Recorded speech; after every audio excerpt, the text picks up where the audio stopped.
When people talk about bad Sonic games, everyone always brings up the usual suspects. The incredibly glitchy Sonic 06, the super boring Sonic Forces, that other game that Alpharad played that one time. Though, when I think of a bad Sonic game, sure, these go through my head, but I always end up thinking back to one of my favorite games of all time, Sonic Adventure 2. Sonic Adventure 2 is one of my all-time favorite games, and it's almost purely because of nostalgia.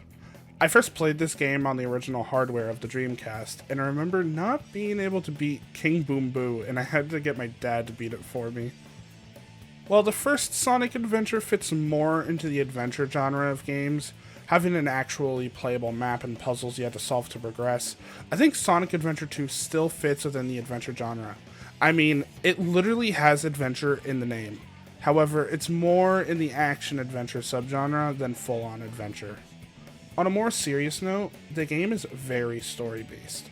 Each part of the story is told in kind of like a classified video journal style, with the typewriter sounds and the time and day that each part happens at, you know. In terms of puzzles, only 2 of the 3 main gameplay styles have anything that could resemble puzzles, but it's the focus on the narrative and the actual adventure part of the game that makes it fit the genre. As mentioned a bit earlier, the game has 3 main gameplay styles, and each have its own criteria for success. The speed characters, Sonic and Shadow, focus on blitzing through a level as fast as possible. The hunter characters, Knuckles and Rouge, focus on exploration of a level to find 3 objects, usually being the Master Emerald shards. And the gunner characters, Tails and Eggman, are just not fun to play at all. You shoot things and go through the level, and you're slow and clunky. That's it. Some stages have different requirements, whether something as simple as find 3 different objects to beat the level within 6 minutes or you lose. But for the most part, there isn't any huge differences in the main story. Just complete the goal of the level and eventually you win.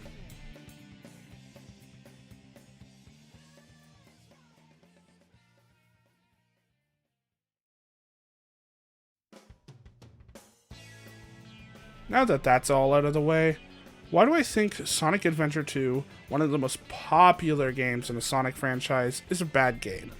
Well, the game is bad because only 1 out of the 3 gameplay styles is actually any fun, and that's the speed sections. The speed stages are quick and engaging. They have different paths you can take depending on both your skill level and progress in the game. The movement, while still having that old clunkiness, are still responsive and fun to play with. Since I'm trying to convince you why the game is bad, I won't go into any more detail about the speed stages though.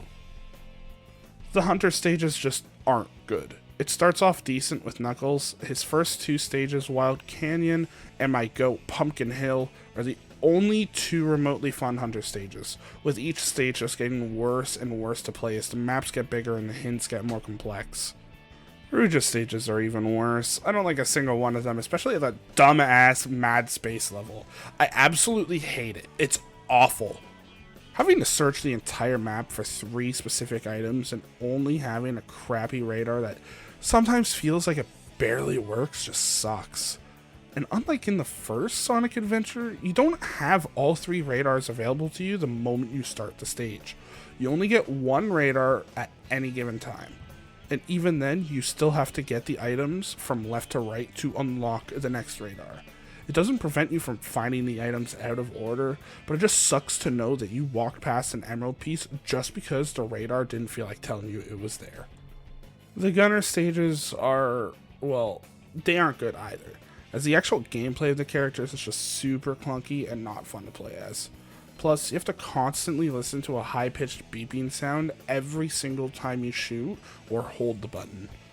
Tails' voice is also hard to listen to since it sounds like they just brought in some kid they found on the street to say silly things as a cartoon fox.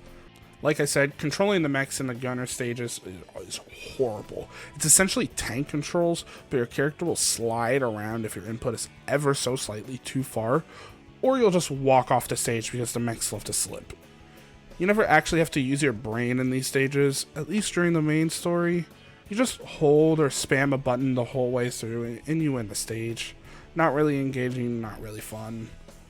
There is also technically a 4th gameplay style, but other than 2 stages, in the two main stories. It's entirely a side mode. For some reason, they added a kart racer mode. The two stages in the story mode are simple. Just reach the goal fast enough. There isn't much to say about these, though. And other than the story levels, the kart racer isn't actually too bad. So, how could Sega have made the rest of the game actually enjoyable? Well, the gunner sections might have to be scrapped entirely, but the hunter sections could definitely be improved. For starters, giving the player all 3 radars at the start would make it infinitely easier to beat the stages. No more walking past emerald shards. You hear the radar go off and find it quick, then on to the next one. I guess if I had to do something to change the gunner sections, I would probably have to actually take advantage of the fully usable models that Eggman and Tails have, while leaving the mech parts to just certain parts of the level, or just a toggle to turn on or off. You could then integrate puzzles that require both the mechless and mech forms for each character, instead of just holding a button the whole time and walking through the stage.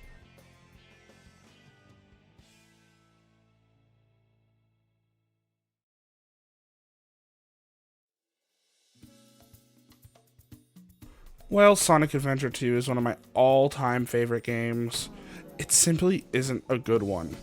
The hunter stages can be slow, and the way the radar is included makes it more tedious than it has to be. And the gunner stages are just plain boring with their hold one button gameplay. When 2/3 of a game are not fun, no matter how incredible that 1/3 is, it can't help the fact that it's still a bad game. That's enough ranting for me. I'm gonna go to sleep. Thank you for watching.